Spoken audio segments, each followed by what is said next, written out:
말씀 오늘 성경 말씀 함께 보도록 하겠어요. 고린도전서 15장 50절에서 58절까지의 말씀입니다. 고린도전서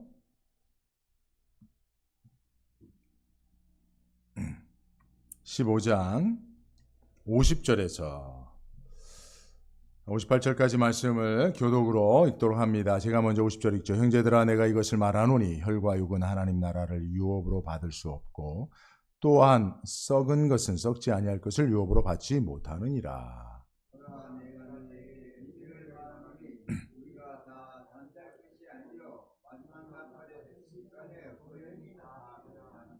나팔 소리가 나매 죽은 자들이 썩지 아니할 것으로 다시 살고 우리도 변화하리라.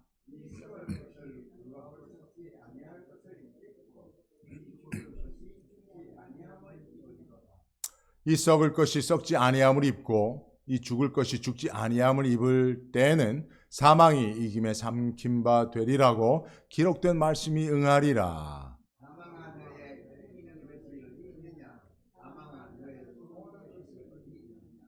사망에 쏘는 것은 죄요 죄의 권능은 율법이라.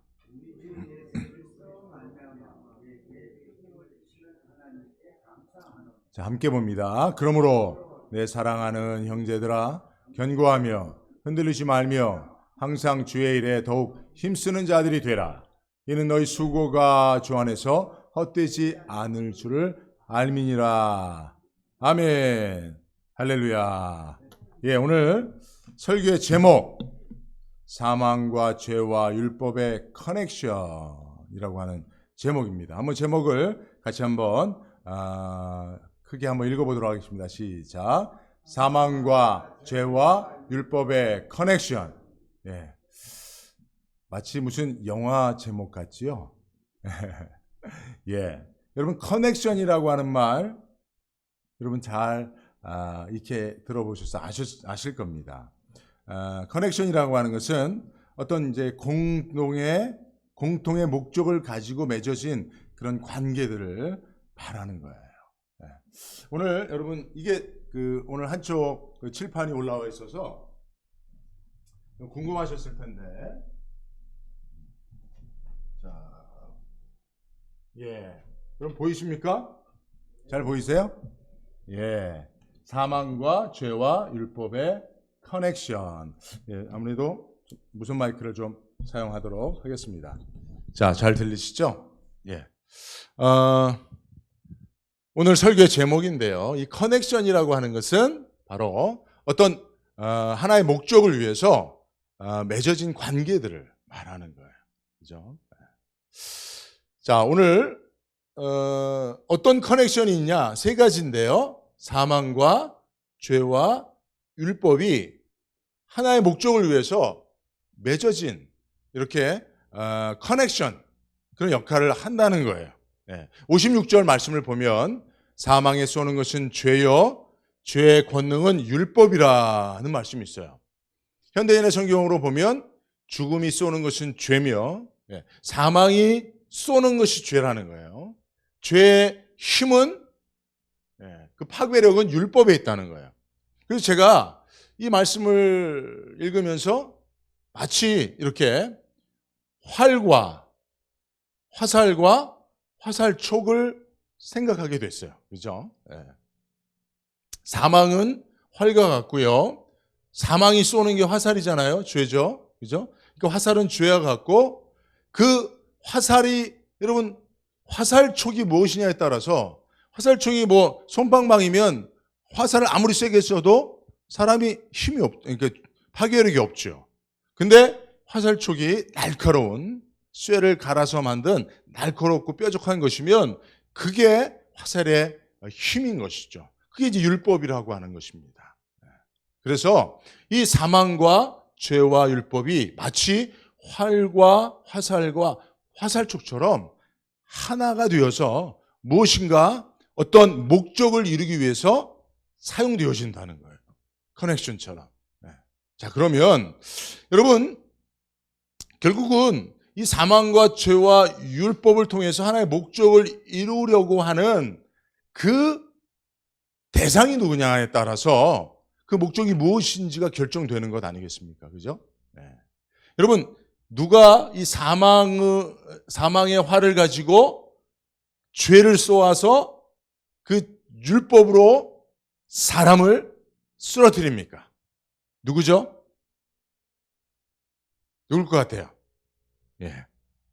사실은 여러분, 하나님께서도 율법을 통해서 죄를 깨닫게 하심으로 사망이 아닌 거룩에 이르도록 하나님께서 그렇게 이 커넥션을 사용하시기도 합니다.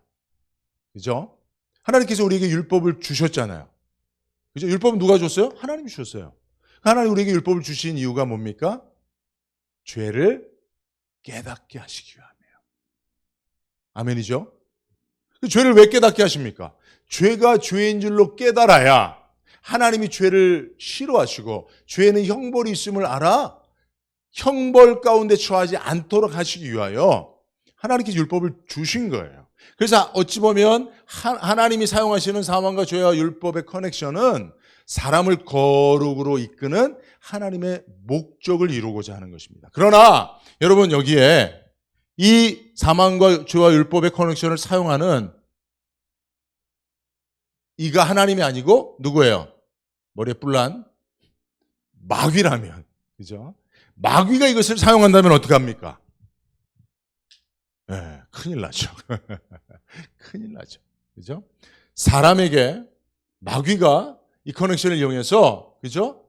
율법으로 죄를 정죄하여 사망에 이르게 만드는 거예요. 그래서 마귀는요, 바로 이 커넥션을 아주 적절하게 활용하여서 사람을 사망으로 이끌어 두려움 가운데 빠지게 하고 그래서 자기의 종노릇하게 만든다라고 하는 사실을 여러분 기억해야 합니다. 여러분, 마귀의 원래 가장 중요한 목표가 뭐예요? 마귀가 정말 바라는 게 뭐예요? 여러분 아십니까? 마귀가 정말 바라는 것은 하나님이 되는 거예요, 자기가. 마귀는 자기가 하나님이 되어서 하나님의 자리에 앉는 것이 마귀의 가장 큰 꿈이에요. 근데 여러분, 어찌 피조물이 창조주가 될 수 있습니까? 불가능한 꿈을 꾸는 것이죠. 그래도 마귀는, 이 악한 마귀는 어떻게든지 자기가 하나님처럼 되려고 그렇게 하는 시도를 멈추지 않습니다. 그래서 여러분, 사실 하나님처럼 되려고 하는 것은 저와 여러분들의 목적이기도 하지 않습니까? 여러분, 우리가 하나님처럼 되고 싶잖아요. 그죠? 아니에요, 여러분? 여러분, 우리가 하나님의 자녀잖아요. 하나님의 자녀들이 다 하나님의 사랑을 받고 하나님의 거룩하심처럼 본받아 살기를 바라잖아요.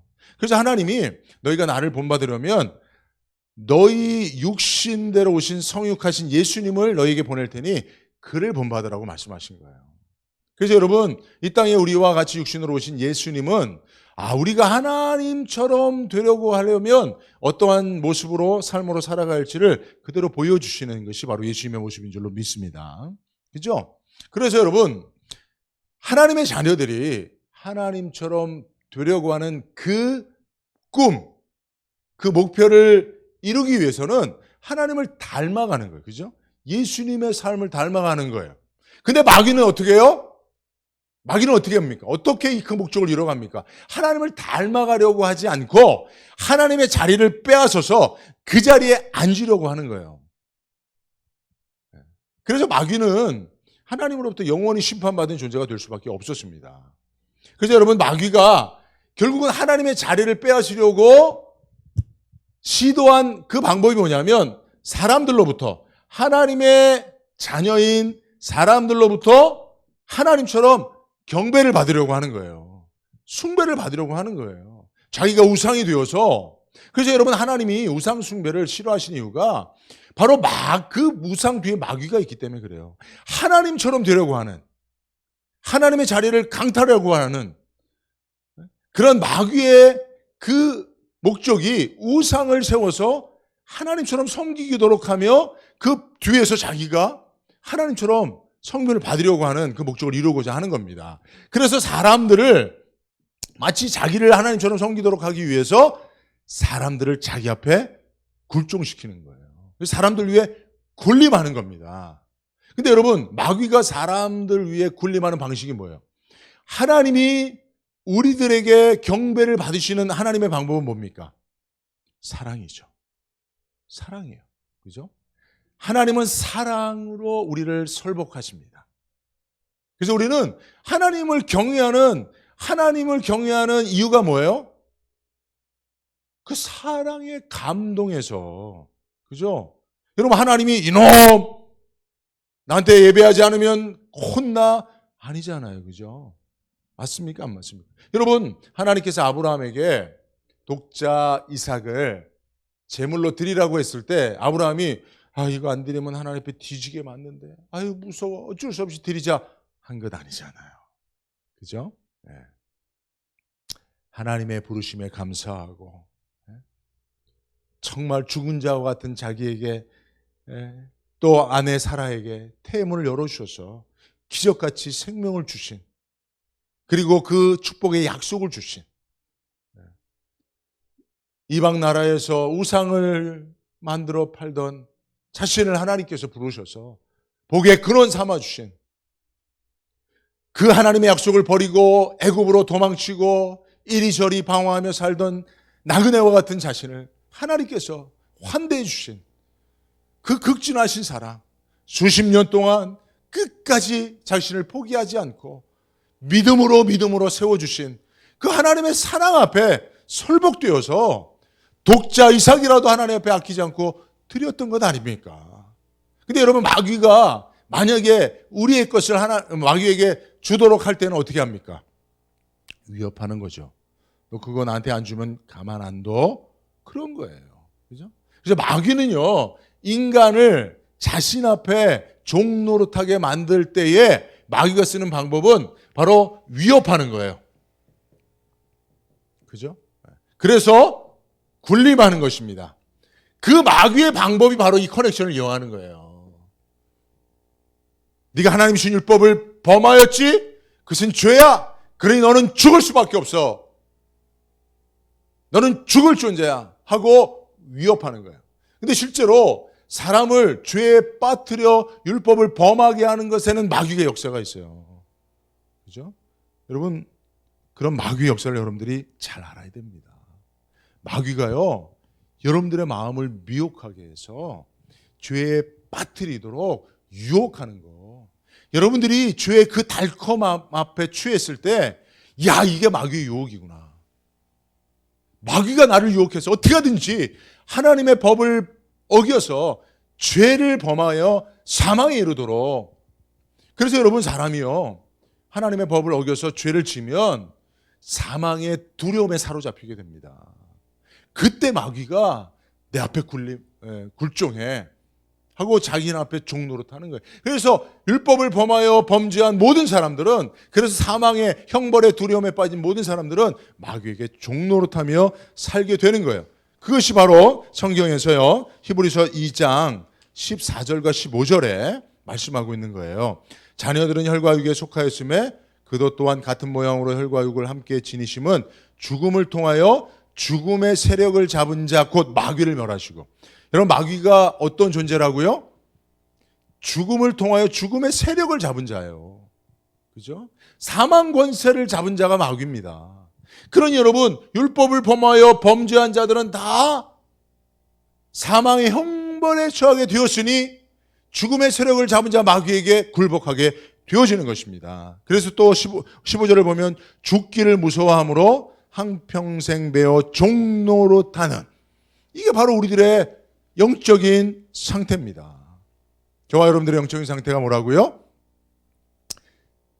범죄하여서 죽기를 무서워함으로. 왜냐하면 범죄한 자의 사망, 범죄한 자의 죽음은 뭐예요?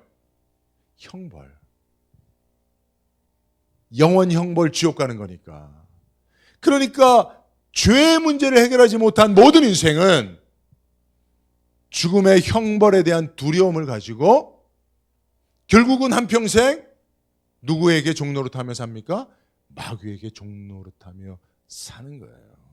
그래서 마귀는 이 커넥션을 통해서 효과적으로 사람들 위에 군림하고 범죄한 사람들은 마귀에게 매여 종노릇하며 사는 것, 이것이 지금 세상을 바라보는 올바른 영적인 판단입니다. 분별입니다. 그죠? 그래서 제가 오늘 마귀가 사용하는 사망과 죄와 율법의 커넥션이라고 하는 제목으로 오늘 여러분들에게 설교하는 것입니다. 자, 그래서 사람들이요, 이 마귀의 이 커넥션을 대항해서 두 가지 나름대로의 저항을 해보았어요. 하나가 뭐냐면 율법주의예요. 율법주의는 뭡니까? 네, 율법을 더 강화해서 율법을 더 엄격하게 지켜서 우리가 절대로 죄를 짓지 않고 사망에 이르지 말자라고 하는 거예요. 그래서 이 율법주의자들은 어떻게 합니까? 하나님이 주신 율법을 더 엄격하게 만들어요. 더 많은 조항을 만들어요. 그래서 그것을 더 사람들에게 강하게, 엄격하게 지키도록 요구합니다. 그런데 여러분, 그렇게 해서 율법을 다 지켜 범죄하지 않으므로 사망에 이르지 않을 그런 사람이 한 사람이라도 존재할까요? No! 사람은 원래 아담의 후손으로서 죄성을 가지고 태어나요. 사람은 본래 죄 짓는 게 당연한 거예요. 죄 짓는 게 자연스러운 거예요. 그러니까 그렇게 죄성으로 죄를 지을 수밖에 없는 인간이 아무리 율법을 강화시켜서 사람들을 그 율법으로 얽어맨다고 한들 결국은 실패하게 되는 겁니다. 실패할 수밖에 없는 거예요. 그죠? 그래서 결국은 율법주의자들은 형식주의와 외식에 빠지는 거예요. 그래서 겉으로는 나는 죄를 짓지 않아. 나는 율법을 잘 지켜. 나는 11조를 잘해. 나는 예물을 잘 드려. 나는 그렇게 봉사하잖아 하면서 겉은 마치 죄를 하나도 짓지 않고 율법을 잘 지켜 거룩한 듯 보이지만 그 속은 회칠한 무덤인 거예요. 예수님이 그걸 정확히 보시고 그런 율법주의자들을 책망하신 줄로 믿습니다. 오늘날에도 여러분들 우리 가운데도 이 율법주의자들이 있어요. 나는 하나님의 말씀을 잘 지키고 예배생활 잘 하고 내가 직분도 잘 감당하고 봉사도 열심히 하니 문제 없다라고 생각하지만 사실은 그들의 삶의 이면을 볼 때에 사실은 범죄하지 않고 그래야 해서 사망에 이르지 않을 존재는 하나도 없다는 거예요. 그래서 실패했단 말이죠. 또 하나는 우리가 이제 쉽게 말하면 영지주의자들이라고 볼 수 있는데 이건 이제 삶과 신앙을 분리시켜 버리는 거예요. 그래서 삶 속에서는 범죄할 수밖에 없는 그런 자신의 연약함을 신앙생활을 열심히 해서 상쇄해 보려는 거예요. 상쇄해 보려는 거예요. 그래서 이런 분들은 항상 이렇게 이제 주일날 하나님 앞에 나와서 기도할 때 하나님 세상에서 허랑방탕하며 살다가 주님 앞에 나왔으니 주님 용서하여 주시고 내가 하나님 앞에 잘 예배할 테니 하나님 앞에 귀한 예물 드리고 하나님 내가 주일날 하나님 앞에 정말 열심히 봉사하고 하나님 주의 사명을 감당하며 하나님 내가 헌신할 테니 하나님 나를 용서하여 주옵소서. 그리고 세상에 가서는 또 세상 사람들과 전혀 다를 바 없는 그런 모습으로 마음대로 살다가 또 하나님 내가 하나님 앞에 이렇게 열심히 예배드렸으니 봉사했으니 하나님 나 한 번만 봐줘요. 하나님 나 이렇게 하나님 그래도 내가 주를 위해서 얼마나 이렇게 열심히 삽니까? 하나님 저 세상 것들은 주일날까지도 하는데 나는 주일날은 그래도 주님 앞에 나와서 예배 드리잖아요. 하나님 이래도 나 예쁘지 않아요? 그리고 또 세상에 가서는 또 마음대로 이렇게 왔다 갔다 하는 거예요. 그래서 사실 영주주의자들은 영과 육을 구분하는 거예요. 그래서 구원은 영적인 것에 있으니 육은 마음대로 살다. 영만 하나님 앞에 거룩하면 된다. 이렇게 이제 구분하는. 사실 여러분 오늘날에도 우리가 이런 모습들이 있잖아요. 그죠? 우리가 하나님 앞에 율법을 다 지켜 범죄하지 않고 하나님 앞에 거룩할 수 없으니 구분해버리는 거예요. 내 삶과 신앙을. 그래서 신앙적인 것으로 내 삶의 부족함을 상쇄해버리는. 한번 좀 덮어보려고. 근데 그게 덮어집니까? 안 되는 거예요. 그런 모든 시도는 다 실패하게 되고, 그래서 마귀는 효과적으로 이 커넥션을 통해서 모든 인류를 다 자기 앞에 굴복시키고, 그래서 모든 인류는 다 마귀에게 종노릇하며 본질상 진노의 자녀로 살아가게 된 거예요. 그죠? 그래서 이러한 인류의 비참함을 하나님께서 어떻게 해요? 불쌍히 여겨주신 거예요. 긍휼히 여겨주신 줄로 믿습니다.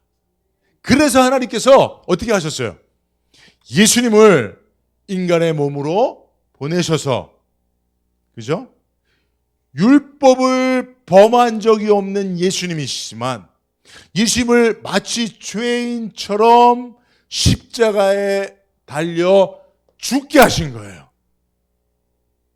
만약에 예수님이 율법을 범하여 죄인이었다면 그가 십자가를 지고 죽은 죽음은 그의 죄에 대한 형벌일 것입니다.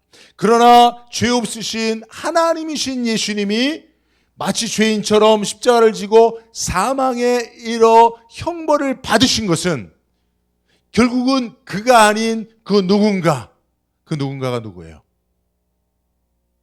바로 저와 여러분들인 줄로 믿습니다.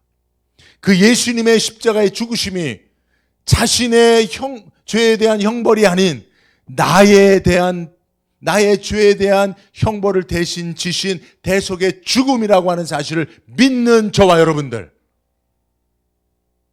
그들을 바로 그 믿는 자들을 위한 죽음임을 우리가 믿을 때에 예수님의 죽으심은 곧 나의 율법을 범한 죄인으로서의 형벌로서의 사망이 되는 거예요. 아멘이죠. 그죠? 예. 이게 그래서 예수님의 죽으심을, 십자가의 죽으심을 대속의 죽음, 대속적 죽음. 대속적 죽음은 뭐예요? 대신 죽었다는 거예요. 대신 형벌 받았다는 거예요. 그러니까 여러분, 우리가 이것을 믿으면 내가 거쳐야 하는 율법을 범하여 죄를 범함으로 사망의 형벌을 받아야 될 내가, 예수님이 나를 대신해서 이 커넥션 가운데로 들어가신 거예요. 그죠? 호랑이를 잡으려면 어디로 가요? 호랑이 굴로 들어가신 것처럼 예수님께서 바로 이 커넥션 안으로 들어가신 거예요. 그래서 예수님이 나를 대신해서 이 커넥션 안에서 죽으신 거예요. 그런데 예수님의 그 죽음을 내가 믿으면, 나를 위한 대속의 죽음으로 믿으면 내가 그 과정을 통과한 것처럼 하나님께서 여겨주셔서 일사부재리의 원칙에 따라서 내가 율법을 범하여 범죄하였다 할지라도 사망 형벌을 면하게 되는 줄로 믿습니다. 예, 이게 믿음이에요. 이게 우리가 이것을 믿어야 되는 거예요. 예수님께서 이 과정을 나를 대신해서 십자가에서 치르셨어요. 이미 완료하셨습니다. 이것은. 그래서 내가 이것을 어떻게 해요? 어떻게 하면 돼요? 믿으면 되는 거예요. 믿으면. 중요한 것은 이것을 믿으면 되는 거예요. 할렐루야. 여러분 믿으시기 바랍니다. 믿자. 네. 예수님이 나를 위해서 행하신 것을 믿으면 돼요, 여러분. 네? 여러분 오늘 이 믿음이 여러분들의 심령 속에 충만하시길 주의 여러분 축복합니다. 네. 이 믿음을 하나님 우리에게 또 주신다니까요. 우리가 구하면 이 믿음도 주신다니까요. 이게 여러분 하나님이 다 하시는 거예요. 그래서 이게 은혜라고 말하는 거예요. 내가 노력해서 믿는 것도 아니고, 내가 노력해서 이 율법과 죄와 사망의 커넥션을 깨트리는 것도 아니고, 오직 예수님께서 다 하신 거예요. 하나님 예수님을 통해 이것을 다 해주신 거예요. 그리고 이것을 믿도록 우리에게 믿음도 주시는 거예요. 우리가 받기만 하면 돼요. 수납하기만 하면 되는 거예요. 믿음을 하나님이 주신 것으로 은혜 선물로 받기만 하면 되는 거예요. 자, 그런데 이제 우리가 믿음을 이해하고 받아야 됩니다. 그냥 우리가 무턱대고 믿으면 안 되고, 하나님이 주신 이 은혜의 선물을 믿는다고 하는 것이 무엇인지를 이해는 해야 돼요. 오늘 이것을 여러분들이 이해하고 믿을 수 있기를 바랍니다. 여러분, 하나님이 예수님을 통해서 이 일을 행하신 것을 믿는다고 하는 것은 뭐냐? 그것은 그 믿음이라고 하는 것은 한번 따라합시다. 관계성이다. 관계성이다. 그러니까 믿음이란 말보다는 신뢰라고 하는 말이 좀 더 적합하다고 저는 생각해요. 우리가 하나님을 믿는다는 것은 하나님과의 관계가 형성되어 하나님을 신뢰한다는 거예요. 이거 왜냐하면, 이 무엇이냐면, 여러분 생각해 보세요. 사실은 율법을 범하여 범죄함으로 죄인이 되어 사망 형벌에 이르게 되는 게 누구예요? 나란 말이에요. 그죠? 저와 여러분들이죠. 그죠? 그러니까 이건 마땅히 우리가 그냥 당연히 치료해야 될 거예요. 그죠? 네. 마땅한 거예요, 이거는. 억울한 것도 아니에요. 그죠? 근데 하나님의 독생자 아들 예수를 우리 대신 이 형벌을 치르도록 하신 거예요. 자, 여러분 여기서 우리는 어떤 의문이 듭니까? 어떤 의문이 들어요? 어떤 의문이 들어요? 왜? 라고 하는 의문이 든단 말이에요. 왜 하나님이? 왜? 하나님이 왜? 내가 범죄하고 내가 율법을 범하여서 내가 마땅히 받아야 될 형벌을 받아야 함에도 불구하고 왜 하나님이 당신의 사랑하는 아들을 나 대신 십자가에 그 고통스러운 그 사망 형벌에 내어 주셨냐 말이에요. 왜 그랬을까요? 왜요? 여기서부터 믿음은 출발하는 거예요. 왜 그랬을까요? 답은 하나죠. 하나님이 세상을 이처럼 사랑하사 독생자를 내어 주신 거죠. 그죠? 저희로 멸망치 않고 구원을 받게 하기 위하여. 하나님이 나 대신 누군가를 내가 마땅히 받아야 될 형벌을 대신 받게 하셨다면 그것은 하나님이 나를 사랑하신 것 외에는 다른 이유가 없어요. 그죠?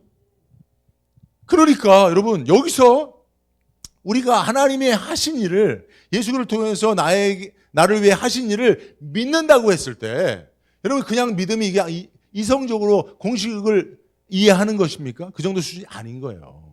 그죠? 이 사실을 믿는다면 하나님이 왜 그렇게 하셨을까에 대한 우리의 기초적인 의문에 대한 답을 가지고 있는 거거든요. 그건 뭐예요? 하나님 나를 사랑하시는구나. 하나님 나를 자기 아들을 희생시킬 만큼 나를 사랑하시는구나. 그래서 독생자 예수를 나를 대신해서 십자가에 죽이시기까지 나를 지극히 사랑하시는구나. 그 사랑이 얼마나 큰지를 생각하는 거예요. 그죠? 그러니까 그 사랑이 믿어지고 그 사랑 때문에 하나님이 예수 그리스도를 통해서 행하신 일이 믿어지는 것, 이게 믿음인 것이죠. 이게 믿음이신 것이죠. 그냥 우리가 예수님이 나를 위해 십자가를 지고 대신 죽으셨으니 나는 어떤 율법을 범하여 죄인이라 할지라도 형벌을 받지 않는다? 아멘. 이게 믿음이 아니고 하나님이 나를 얼마나 사랑하시기에 당신의 아들, 여러분 자녀를 낳아본 사람은 자녀를 희생시킨다고 하는 것, 여러분 부모가 자녀를 희생시켜서 얻을 수 있는 그 무엇이 뭐가 있습니까? 아무것도 없죠, 이 세상에. 그죠? 억만금을 준다고 자녀를 희생시킬 부모가 있어요? 없어요. 없습니다. 여러분 저에게 하나만 가르쳐 주세요. 목사님 자녀가 셋이나 되는데 하나 정도는 좀 희생해서 죽여버려서 목사님이 얻을 수 있는 게 있는데 그거 자녀 셋 중에 하나만 잃어버리면 얻을 수 있는데 목사님 그 모르고 계셨어요? 자녀 하나만 희생하면 얻을 수 있는 거 있습니다 하고 여러분 하나만 가르쳐줘 보세요. 세상에 뭐가 있는지. 온 세상을 준다고 저에게 유혹한들 내가 우리 자녀 중에 하나를 희생하겠습니까? 절대 안 하죠. 내 목숨을 희생할지언정. 그죠? 하나님에게 있어서 예수님이, 독생하신 예수님이, 그 외아들 예수님이 그런 분이시란 말이에요. 근데 하나님이 그를 희생시켰다? 누구를 위하여? 나를 위하여. 그러면 나는 하나님의 어떠한 사랑을 받는 사람인가? 이걸 생각하는 거예요, 여러분. 그래서 믿음은 결국은 그냥 어떤 하나의 공식을 이해하는 게 아니라 지적인, 지식적인 동의가 아니라 하나님과의 관계성에 대한 동의입니다. 하나님이 나를 이토록 사랑하시는구나. 여러분, 하나님이 여러분들을 사랑하신다고 믿으시면 아멘 해보세요. 독생자 예수님을 희생하실 만큼 여러분들을 지극히 사랑하신다는 사실을 믿으시면 아멘 해보세요. 이 믿음, 이 관계성에 대한 믿음, 그게 바로 예수님이 우리를 위해서 이 커넥션을 깨부시기 위해서 그 사망에까지 이르셨다는 사실을 받아들이게 되는 거예요. 그게 믿는 것입니다. 그래서 로마서 6장 1절에서 5절 한번 보여주세요. 그런즉 우리가 무슨 말 하리요? 은혜를 더하게 하려고 죄에 거하겠니? 어떤 사람들은 그래? 예수님이 나를 위해서 십자가를 지고 죽으셔서 나는 더 이상 율법을 범하여도 죄인으로 정죄받지 않고 사망 형벌을 받지 않아? 그래, 그럼 난 마음대로 살아야지 하는 사람들이 있다면 그들에게 사도 바울이 말한 거예요. 그런즉 우리가 무슨 말 하리요? 은혜를 더하게 하려고. 그 은혜가 뭡니까? 바로 이거거든요. 죄에 더 거하겠느냐? 그럴 수 없다는 거예요. 왜 그럴 수 없습니까? 왜? 이어서 하는 말이 그런 거예요. 2절에 그럴 수 없느니라. 죄에 대하여 죽은 우리가 어찌 그 가운데 더 살리요? 무릇 그리스도 예수와 합하여 세례를 받은 우리는 그의 죽으심과 합하여 세례를 받은 줄 알지 못하느냐? 그러므로 우리가 그의 죽으심과 합하여 세례를 받음으로. 여러분, 지금 사도 바울이 그럴 수 없느니라. 왜 그럴 수 없느냐 하면 3번 반복하는 말이 뭐냐면 우리가 예수와 합하여 세례를 받았다는 거예요. 예수님과 관계됐다는 거예요. 예수님과 하나 됐다는 거예요. 하나님의 사랑 안에서 우리는 하나로 예수님과 묶여졌다는 거예요. 관계가 이미 이루어졌다는 거예요. 그 관계성 속에서 우리는 아무리 범죄하여 사망 형벌을 받지 않는다 할지라도 범죄할 수 없다는 거, 도리어. 그렇게 되는 거예요, 여러분. 그죠? 여러분, 저도 한때 청소년 시절에 질풍노도의 시기를 겪었는데 그때 아무 얘기도 안 들어요. 선생님 말도 안 들리고요. 친구 말도 안 들리고요. 그 목사님 말도 안 들리고 전사님 말도 안 들리더라고요. 그런데 그때 제가 돌이킬 수 있었던 게 뭔지 아세요? 어머니의 기도예요. 근데 어머니의 기도가 막 능력이 돼서 하루아침에 저를 확 돌린 게 아니고 나를 위해서 기도하시는 그 어머니의 모습이에요. 무엇을 위해 기도하시는지도 모르죠. 그런데 다만 그냥 새벽마다 더우나 추우나 나가서 명단아 너를 위해서 막 기도한다라고 하는 그 어머니의 기도. 근데 어머니가 나를 사랑하시는 줄 나는 세상 없어도 그건 믿었거든요. 그러니까 어머니의 그 관계성 속에서 제가 내가 이렇게 살면 안 되지 라고 하는 자각이 이루어지고 반성이 이루어지고 성찰이 이루어져서 돌이키게 되는 거예요. 여러분, 마찬가지입니다. 여러분, 우리가 세상 사람들처럼 범죄하면 지옥 형벌 받을까 봐 두려워서 범죄하지 않는 게 아니에요. 우리는 그 모든 형벌로부터 자유케 된 줄로 믿습니다. 여러분들 오해하실 수도 있겠지만 제가 분명히 선언하는데 여러분들 지금 이후로 지금까지 또 지금 앞으로도 여러분들이 지은 모든 죄는 예수님께서 친히 담당한 십자가에 달려 죽으셔서 다 해결된 줄로 믿습니다. 여러분들의 모든 삶에 지은 모든 죄에 대해서 이제 하나님께 더 이상 여러분들이 형벌하지 아니하십니다. 사망 형벌로부터 여러분들은 완전히 자유케 된 줄로 선포합니다. 왜? 예수님께서 저와 여러분들을 위해서 그렇게 해주셨기 때문에요. 그런데 여러분 보세요. 형벌이 없다면, 감옥 가는 일이 없다면 세상 사람도 어떻게 살겠습니까? 감옥 가는 일이 없는데 막 사는 거죠. 그죠? 여러분, 시위가 폭동으로 변해서 막 약탈로 이어지는 이유가 무엇입니까? 무법천지가 돼버리면 그렇게 되는 거예요. 사람들은요. 누구라도. 법이 없고 형벌이 없다면 그렇게 되는 거예요. 그런데 여러분, 우리는 사실은 어떻게 보면 무법천지에 사는 거예요. 형벌 없는 세상에 우리는 살고 있습니다. 예수 믿는 사람들은. 그럼에도 우리가 거룩한 이유가 무엇입니까? 그럼에도 우리가 세상 사람들보다 더 하나님의 법 안에 살고 거룩하려고 노력하는 이유가 무엇입니까? 하나님과의 관계. 나를 사랑하셔서 독생자까지 내어주신 그 하나님의 사랑. 그분을 생각하면 이전에는 마음대로 살던 우리의 삶이 마음대로 사라질 수가 없는, 그게 믿음의 관계성입니다. 그래서 여러분, 이거 외에는 하나님은 우리에게 요구하시는 게 없어요. 하나님이 정말 하실 수 있으면 여러분 지금도 딱 몽둥이 들고 우리가 불꽃 같은 눈동자로 우리를 감찰하시는 하나님이시지 않습니까? 무소부지하신 하나님 아닙니까? 우리가 어디서든지 딴 생각하고 보이지 않는 곳에서 오만 짓 하면 하나님이 나타나서 한 번 그냥, 그러면 아예 하고 아무도 없는 것이라고 해서 마음대로 살지 못합니다. 하나님 그렇게 한 번만 해보세요. 근데 하나님 그렇게 안 하시잖아요. 그죠? 이게 하나님의 사랑이에요. 그러면 여러분, 우리도 하나님 앞에 거룩하게 살 수 있는, 하나님이 우리에게 기대하시는 방법은 바로 하나님을 믿는 신뢰, 그분의 사랑에 대한 이해 가운데 있는 것입니다. 자, 그리고 두 번째는 뭐냐면, 견고하며 흔들리지 말며 주의 일에 더욱 힘쓰는 자가 되라. 지금까지는 우리가 죄를 피해서 이리저리 숨어 다니며 피해 다니며 위축되어 살았습니다. 소극적으로 살았습니다. 그러나 이제는 사도 바울이 뭐라고 말합니까? 그러므로 이제는 너희가 죄에 대해서, 형벌에 대해서 자유케 되었으니 이제는 하나님의 영광을 위하여 주의 맡겨주신 일을 위하여 사명 감당하며 살라는 것입니다. 할렐루야. 여러분, 우리가 사명을 감당할 수 있는 힘이 여기에 있어요.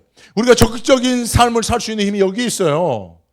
우리가 형벌받을 것을 안다면, 그죠? 그래서 세상 사람들이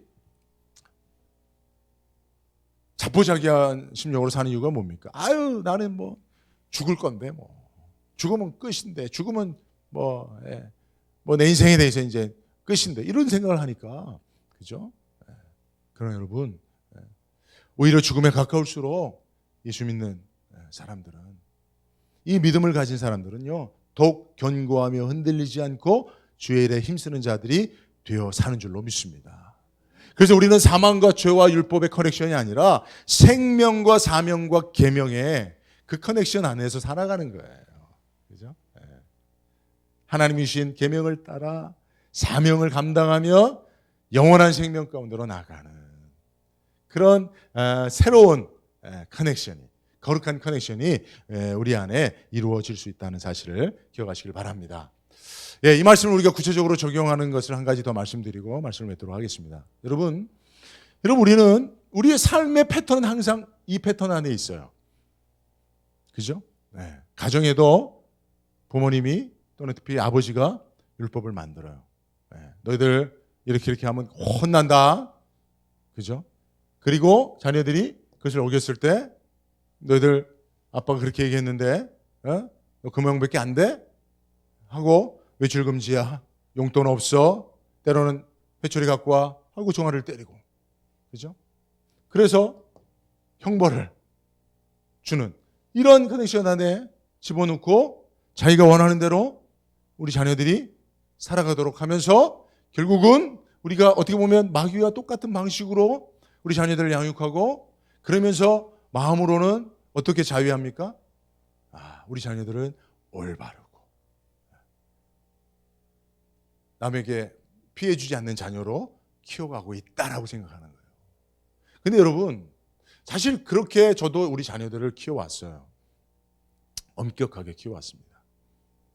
그래서 다른 사람에게, 또 어디 공공장소에서 또 많은 사람들이 있을 때 우리 자녀들이 도드라지고 그 사람들에게 불편함을 주지 않는 자녀들이 되도록 하기 위해서 많이 노력해 왔어요. 특히 어렸을 때부터 이제 교회 안에서 아이들이 자랐기 때문에 우리 성도들에게 이렇게 칭찬되는 자녀들이 되면 좋겠지, 우리 자녀들 때문에 우리 형제들이 불평하지 않도록 제가 특별히 좀 그 자녀들을 그렇게 키워왔어요. 근데 여러분, 그런 방식이 세상 방식이에요. 그죠? 직장에도 그렇게 가고요. 교회도 그렇잖아요. 교회도. 그죠? 교회도 뭐 예를 들면 장로님은 하면서 뭐 이렇게 쫙 하고 그렇게 있잖아요. 그리고 또 뭐 안수 집사님은, 권사님은, 또 목사는, 인간의 삶에는 그런 기본적인 준칙이 있습니다. 그리고 그것을 지켜나가는 것이 있습니다. 근데 여러분, 그것이 나쁜 것이 아니라 그것을 이런 커넥션의 구조로 운영하는 것은 하나님스럽지 않는 거예요. 신앙적이지 않은 거예요. 그죠?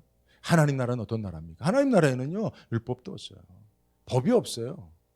하나님 나라에는 뭘 해라 마라 이게 없어요. 그죠? 그냥 하나님과의 관계성 속에서 그 사랑의 동기에 따라 사랑하는 삶만이 존재하는 겁니다. 예수님이 이 땅에서 이루기를 원하셨던 하나님의 나라, 그런 나라예요. 그래서 예수님은요, 사람들이, 그죠? 현장에서 가늠하다 잡혀온 여인이라 할지라도 내가 너를 정죄하지 않으니 라고 말씀합니다. 가서 다시는 죄를 짓지 마라. 그러면 그 여인이 다시는 죄를 짓지 않는 동기가 뭘까요? 예수님께서 말씀하신 동기가 뭘까요? 그죠? 가늠하면 돌에 맞아 죽는다는 율법. 내가 지난번에 죽을 뻔했는데, 이야, 진짜 그렇구나. 아이고, 무섭다. 다시는 죄를 짓지 마. 그게 아닌 거죠. 그죠? 돌에 맞아 죽어 마땅한 나를 사랑으로 용서하셔서 어찌 그가 나를 사랑하시는가. 그 예수님의 그 사랑에 감복한, 그 사랑의 동기로 그 율법의 엄격함이나 그 형벌의 엄중함이 아닌, 정말 우리는 이런 세상을 만들어 갔으면 좋겠어요. 가정에서, 특별히 교회 안에서, 그죠? 정말 사랑의 동기로. 그래서 저도요, 우리 성도들한테 전화할 때도 정말 의무적으로 전화하는 것보다 정말 그런 동기로 하고 싶어요. 성도들을 신방하고 위하여 기도할 때도, 새벽마다 기도할 때도요, 제가 사실 의무적으로도 새벽 기도 나오신 분들부터 이렇게 쭉 기도를 하긴 합니다만은, 근데 제가 기도할 때 하나님께서 제 마음께 주시는 것은 의무적인 마음이 아니에요. 이게 정말, 이게 신앙이고, 이게 신앙생활이고 사랑의 섬김이라고 믿습니다.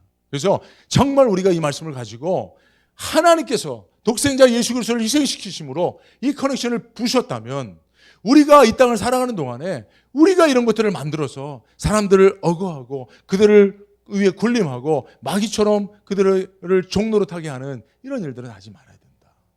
특히 가정과 교회에서는 이런 구조가 무너진, 그래서 정말 사랑의 동기로 그 관계성 있는 신뢰 안에서 정말 서로를 사랑함으로 그를 위하여 내가 섬기는 삶이 무엇인가에 대한 동기, 그것을 통해서 삶이 사라지고 관계가 맺어지고 또 가정과 교회가 이렇게 꾸려져 나갈 수 있는 그런 하나님의 나라가 정말 오늘 말씀을 듣는 저와 여러분들의 심령과 가정과 또 우리 남가주 안디옥 교회 가운데 이루어질 수 있기를 주의 이름으로 간절히 축원합니다.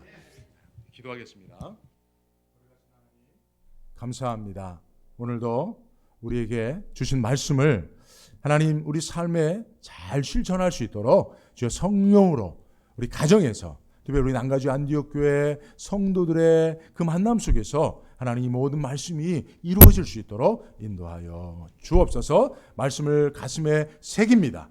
성령으로 기억나게 하시고 때마다 시마다 이 말씀이 실천되어져서 예수 그리스도를 통해서 이루신 하나님의 그 사랑이 우리의 삶을 통하여서도 아름다운 열매로 맺어지게 하여 주옵소서. 감사하고 예수님의 이름으로 기도드리옵나이다. 아멘.